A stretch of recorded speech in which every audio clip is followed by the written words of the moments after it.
Now, as you can probably imagine, during the creation of Psychedelic Essentials Volume 4 for Serum, I've learned a lot about creating basslines, and I've been doing them completely differently from how I was doing them before. Now, of course, all of the tricks that I've learned along the way have already been featured in various different videos, along with other things like how to do processing and whatnot. But one of the things that I haven't done in a while is just showing you how to make a bass patch from scratch. So that is what I'm going to do today. Now, initially, I wanted to just do a tutorial like this inside of Serum and just show you how to create all of the things that you need inside of Serum. I thought that that was possible, but that turned out to be a little bit more difficult than I expected. And as you go through it, it becomes higher and higher frequency.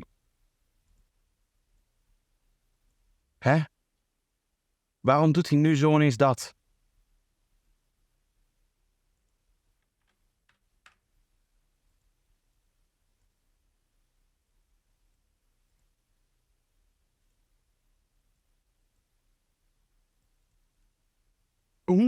Wat? C0. Ben je vergeten wat de toonhoogte is? Is deze toon niet geschikt of weet ik veel wat? Wie heeft dit gemaakt?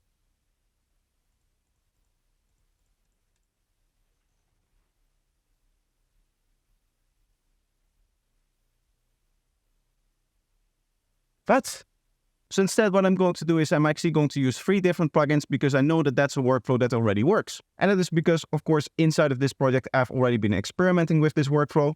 As you can see, we have a Vital patch over here that is just loading up a tone. In some cases, I actually experimented with this filter over here to create the filter movement that we want inside of the wavetable that we're creating. But I actually found that using linear phase is a lot better than using a spectral filter because the spectral filter just sounded a little bit too steep. So this is where the second plugin comes in. This is Phaseband, which I really like for importing the different wavetables that I'm generating. As you saw before, I didn't really have a lot of success with Serum. Now, for you, this may differ. I had a different experimentation session a few days ago where I actually did have success importing wavetables inside of Serum and tying them to the key. But for some reason, in the earlier recording session that I did today, it just flatly didn't work. So that is why I'm going to show you this free plugin setup. And of course, we'll be creating everything from scratch. So let's start by opening up Vital. And what we're just going to use Vital for is creating the tone and generating the tone.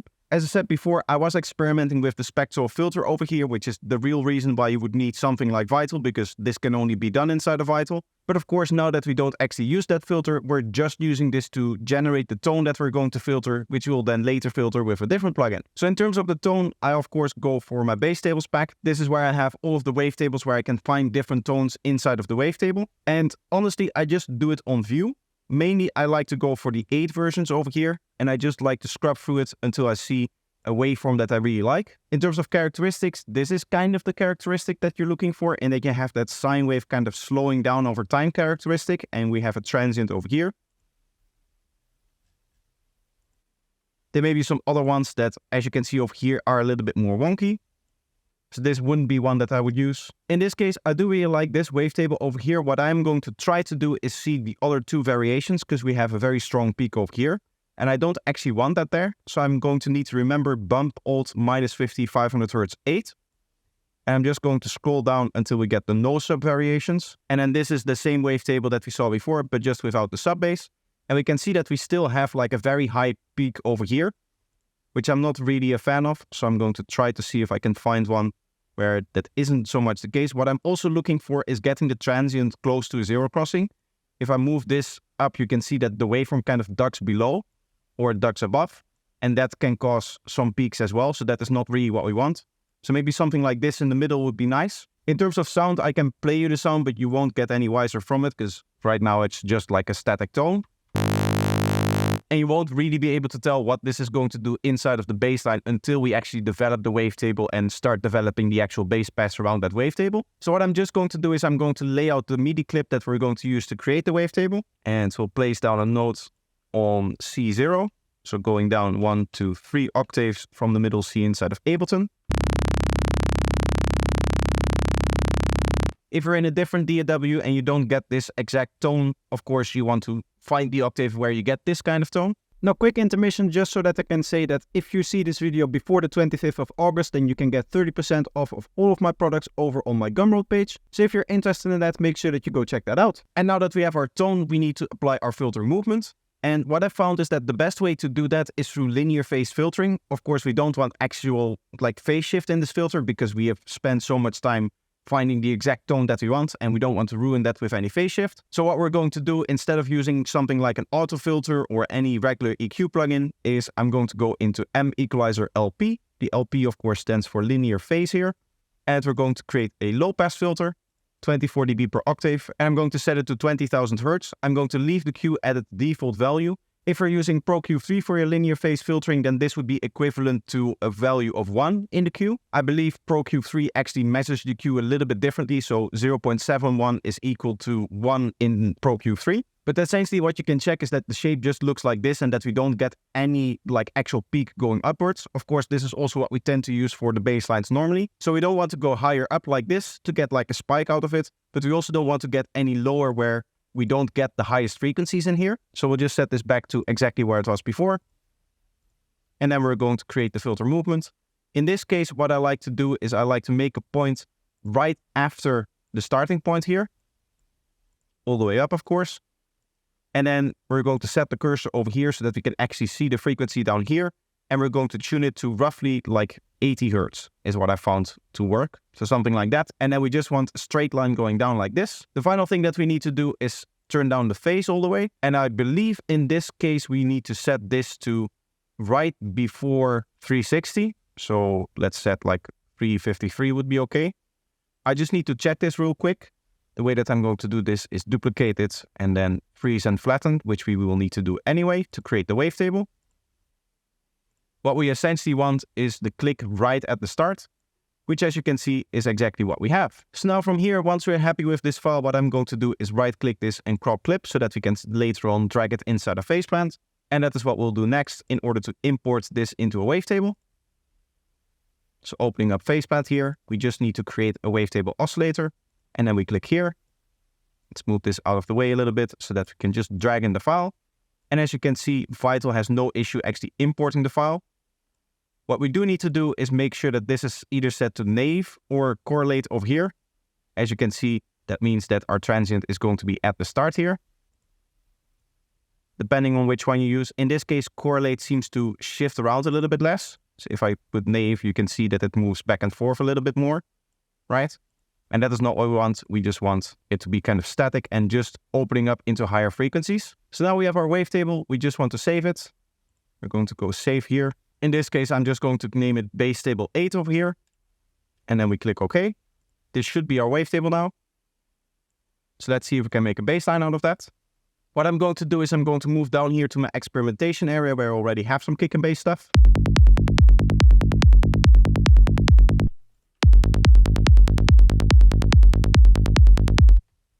These are just some patches, as you can see, with some minimal EQing. And in this case, the trick that I showed in another video where we just alter the phase of the higher frequencies. So both of these bass lines, they sound very processed, but that is just coming out of the synth. And that is exactly what we're going for here as well. That is the whole reason why we're generating this wavetable in this very complex way. And we take a lot of care of the phase shift and all of that stuff. It is so that we can get these process sounding bass lines without the actual negatives of the processing. We don't get any of the bleeding. We don't get any of the phase shifts into the next note, that kind of stuff. It is all being generated inside of the patch itself, and therefore it is more controllable. So what I'll do is I'll just create a new track where we're going to start experimenting. Let me just pop in the Serum here. And then we'll just copy over the clips here. There we are. Let me just loop this so that we have something to play. And now we're just going to get our wavetable that we made before.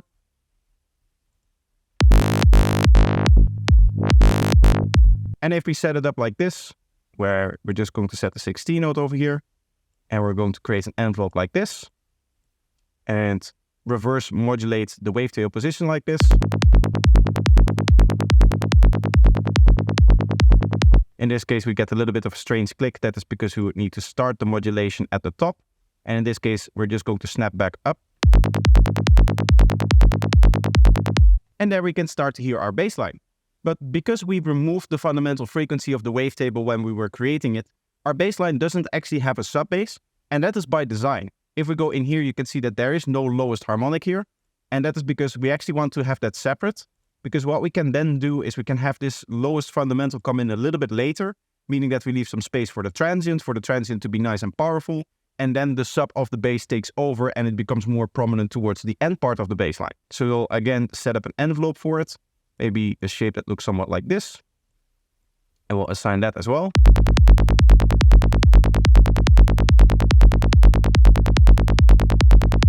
Now, during this experimentation time, it is often nice to also look at what you're doing. So what I'm going to do is I'm just going to open up Psyscope. In this case, I've already set up a link here to the track that we're working on. So I just have to open up Psyscope itself. And let me just drag this down here somewhere so that it's neat and out of the way. And we can open up the patch still and we can just keep working on that. What we see is we are a little bit too long with the note here. That is the first one. So what I want to do is I want to make an envelope for this wavetable as well. We already have the one for the sub. And in fact, what we could do is make this a little bit shorter so it stops a little bit earlier. That already fixes a lot of the bleeding that we have. But we also want to do the one for this wavetable over here. So that is going to look somewhat like this. Envelope, 16 notes. And then I'll lower this and lower this as well.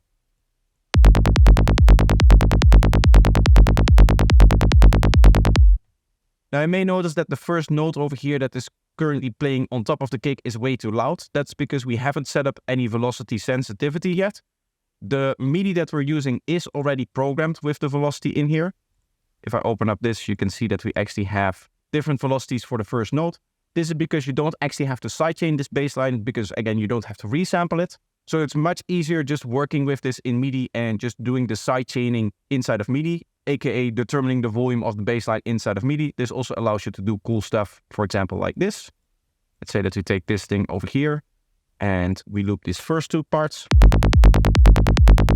If we, of course, were to assign the velocity itself, we would get something like this. So let's set up velocity here and here.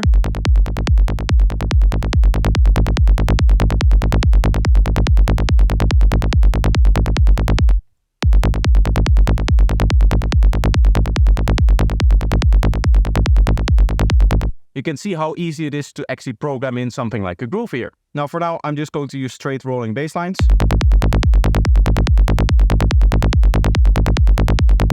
Which is already looking a lot better. I do think the patch right now is a little bit sub heavy. So one of the things that I want to do is, let's actually move this over here so that I can get an EQ in here, which allows us to look at the spectrum as well.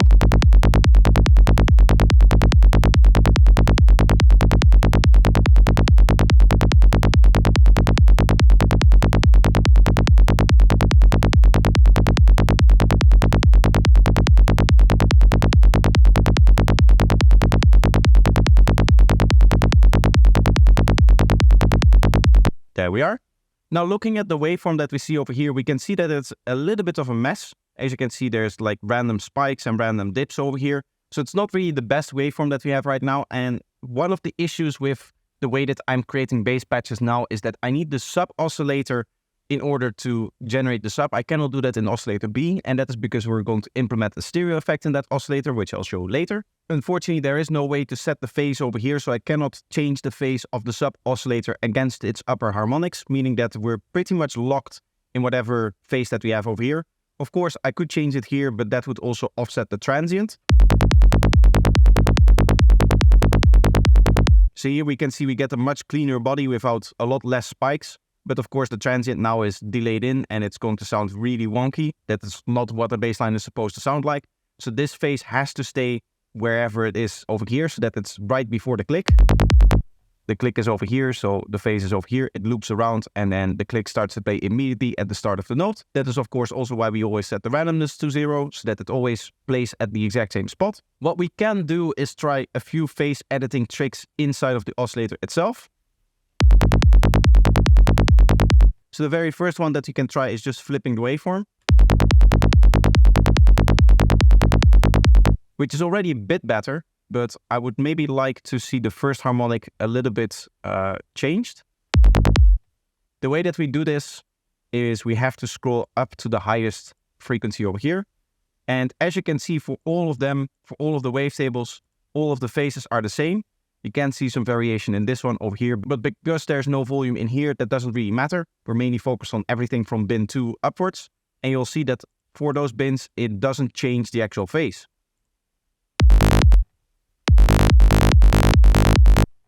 So what we can do is we can actually dial in the exact phase alignment. So what we can do is we can actually dial in the exact phase that we want over here.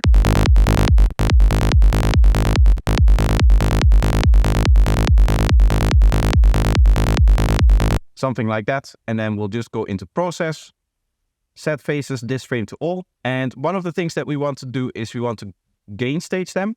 And I like to gain stage them separately, which means that our tail is going to be much louder now, which you'll see over here, because before that was taking into account, they were all gained like together. So this means that our bass towards the end is going to become a little bit louder in its higher harmonics,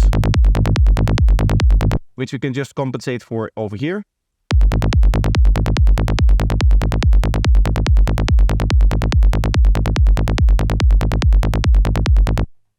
Another thing that I like to do is make the shape a little bit more complex. So have this open up over a little bit of a longer time.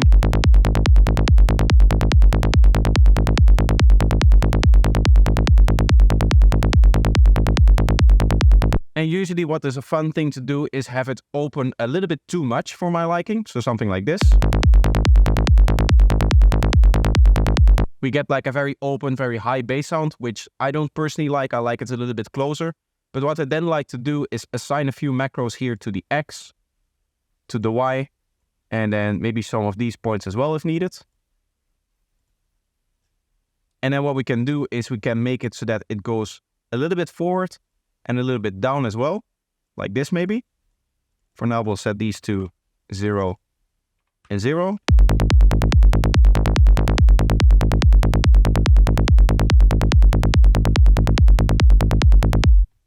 And now we can determine the shape over here. Maybe we want this one to go up a little bit here.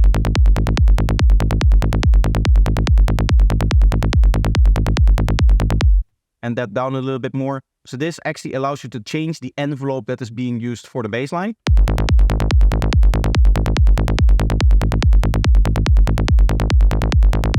So if you want a very open bassline, you get something like this. If you want like a medium bassline, I would probably set this somewhere in the middle.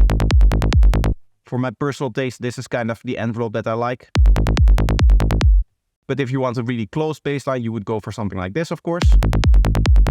And I'll call this macro closer. Now we're almost done with the main oscillator part. We just need to implement one more trick before we can start assigning the macros and actually finalizing this preset. And that final trick will be the stereo wave generation. So that is what we're going to do.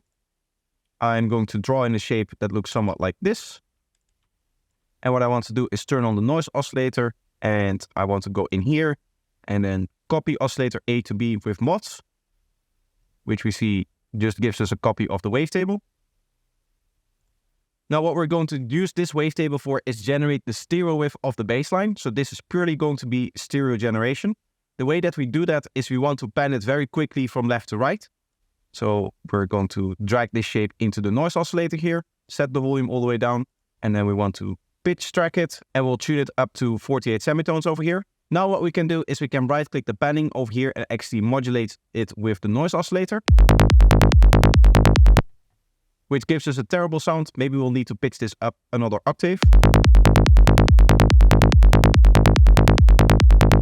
That's a bit of a better sound, but I'm not really liking the texture that we're getting out of this yet in terms of the stereo width. So what I always like to do is, again, go in here. We can mess with the phases. In this case, what I like to do is just randomizing them all.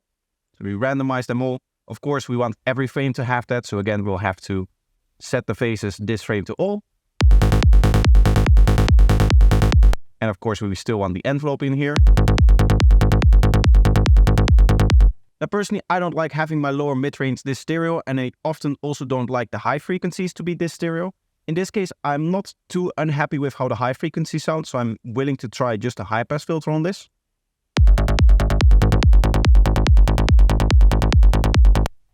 We can actually level balance this by clicking over here on the mix and setting that to a level.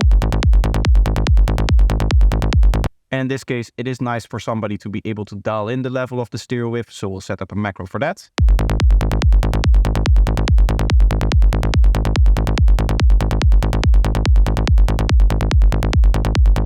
The very final trick that I want to include in this particular patch is my auto sub control.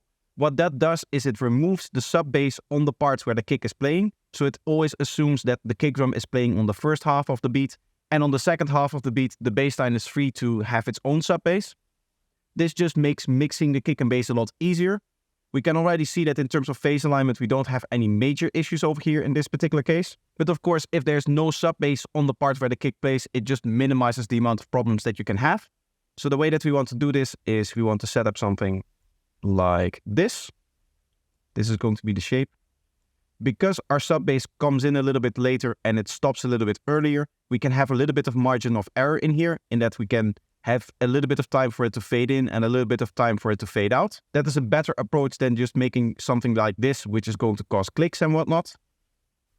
So we just want it like that. Now this of course means that this is going to be what needs to be responsible for the velocity over here. So what we're going to do is we're going to set the velocity over here. Instead of using the velocity, we'll use LFO 4 over here. And now if we listen to just the bass line, you'll hear that the first note is not going to have sub bass. You can also see that in the change of the shape, even though right now the velocity is of course different. We just turn this up temporarily. You can see the difference in shape here. We have a shape without a sub bass and then a shape with a sub bass. But now, of course, the patch is no longer velocity sensitive in regards to the sub bass. So what we want to do is we want to take these two notes over here and turn that all the way down. And then we'll just assign velocity over here and over here. I believe I did that wrong. Yes, we can see we have two different buses there. We can just move them to the same bus. So both of these are going to say 5. And then we can just scroll down and set bus 5 all the way up.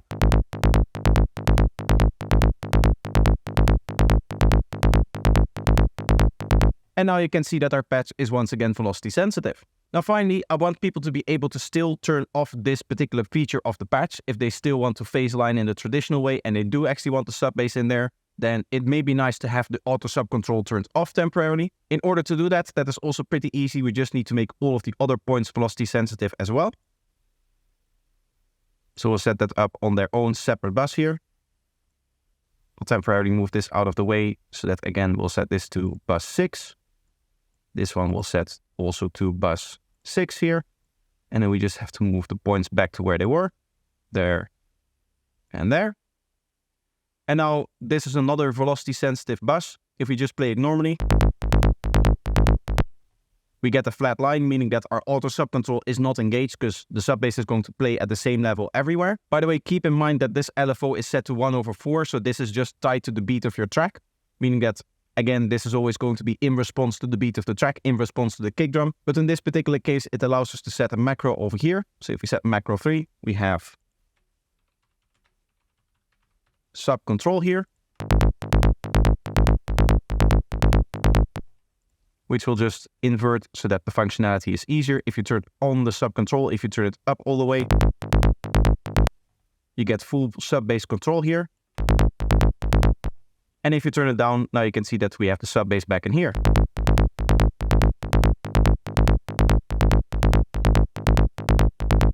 The final thing that I want to implement is a note length. The reason why I like to do that is right now we just have a rolling bass line, but this is much more versatile than just a rolling bass line.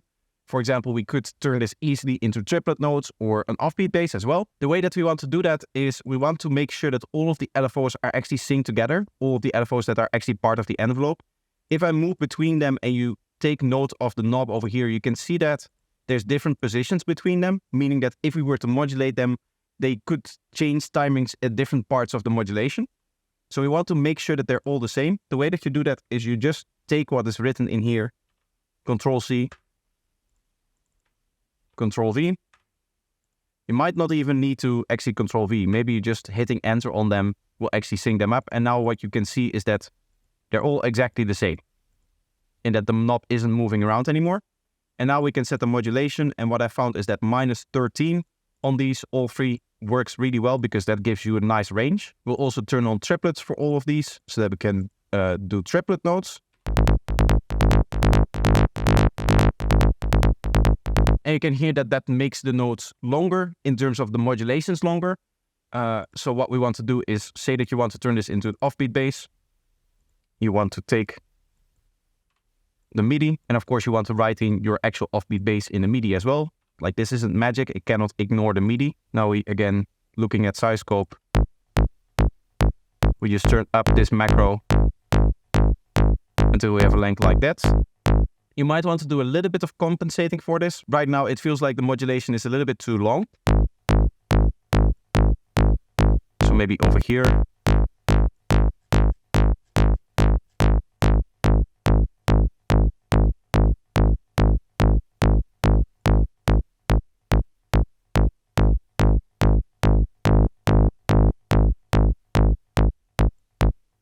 We want something like that, and maybe we want the same with the sub bass here.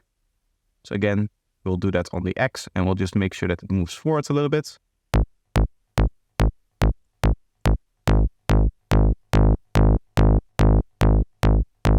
As the bassline becomes longer, this means that it's just going to compensate for the increased length in terms of the modulation length, and we'll still get a very similar kind of actual sound out of it. And that is of course exactly what we want. But now you'll hear that we'll have an offbeat bass here,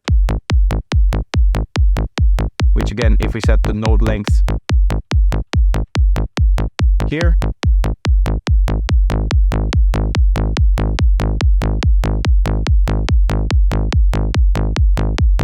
we're able to instantly take this patch and turn it from a rolling bassline into an offbeat bassline. Triplets are also very easy. Of course, again, you're going to need a triplet MIDI.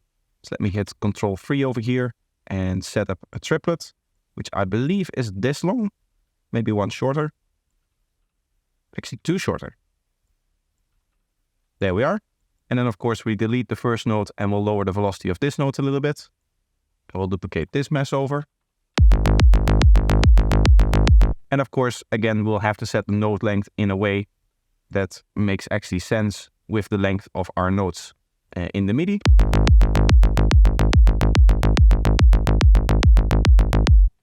In this case, using something like auto subcontrol isn't recommended because with the notes not aligning to the actual grid over here, the subcontrol is going to turn on the sub bass halfway in a note.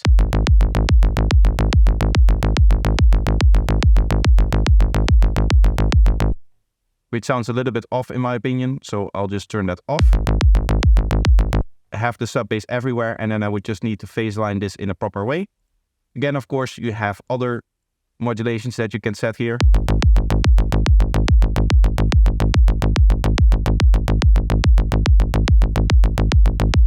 The final thing that I want to set up for this one is the mod wheel here. And the way that I like to do that is I like to just inversely set this to 50 and this one as well. What this allows you to do is just open up the filter as if it is opening up the filter. This is nice for fills and whatnot, and just a little bit more creativity on top of your bassline. And then the final thing that I'll have to set up is the pitch bend. I was also going to set this to mono, but it turns out that there's some interesting things that happen if you actually set it to mono.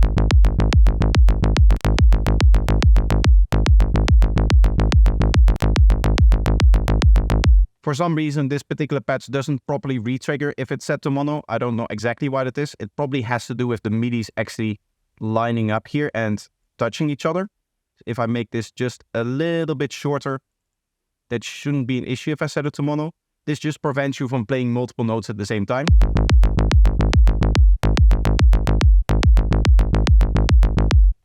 It still seems to do unexpected stuff, let's say it like that. Either way, of course, I don't want any of that. I don't want you to have to go in here and change the MIDI anyway. So we're just going to leave the mono off, which means that there's going to be a possibility of playing multiple notes at the same time with these kind of patches. But that's a smaller problem than the re-triggering problem that we just had, so this is much better. And this is then our final bassline.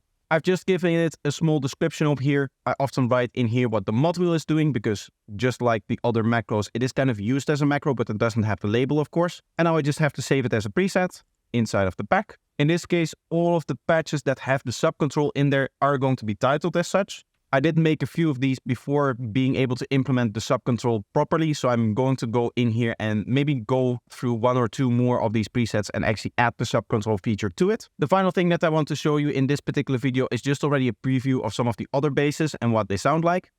So what I'm going to do is I'm going to go back into the rolling part over here, And we'll set the note length all the way down. And I'm just going to browse through a bunch of different presets so that you can hear what they sound like.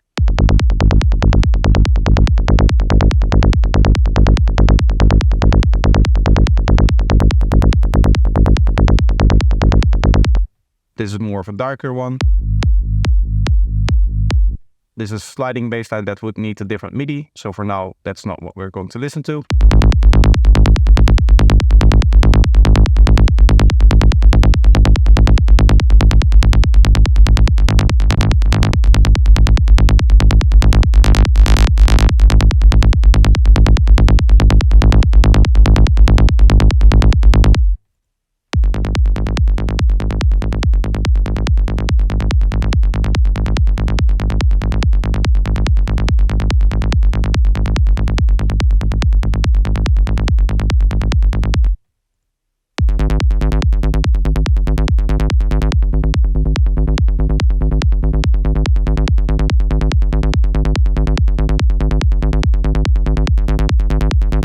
As you can hear, we have a square bass. This is probably better as like an offbeat bass line actually. In this case, the module is actually set up to the tone, so you can change the tonality of the bass line a little bit as well.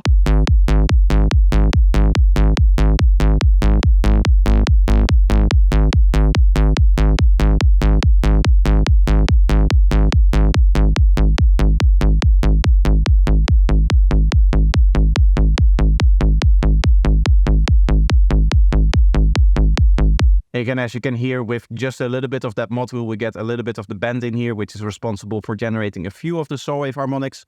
And therefore you get like in between a square bass and a saw wave bass line, which is very interesting as well. Here's another bass line that is probably going to work best as just a rolling bass. This is actually one that doesn't use the wavetable. This is the only one that doesn't. And what you'll see here is that you're able to actually set the phasing, the amount of processing that you want for this particular bass.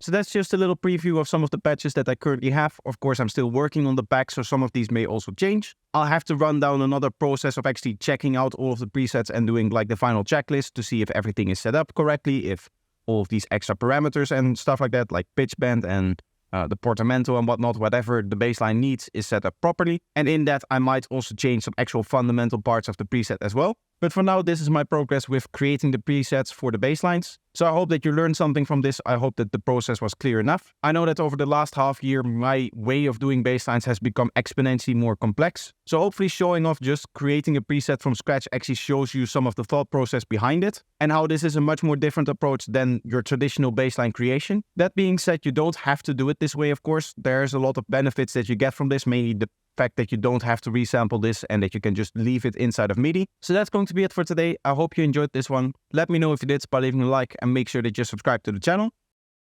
Another way to support the channel is by watching some more of my videos. So there will be 2 videos up on the screen right now for you to choose from. So just pick one and enjoy, and I hope to see you in the next one. Bye bye.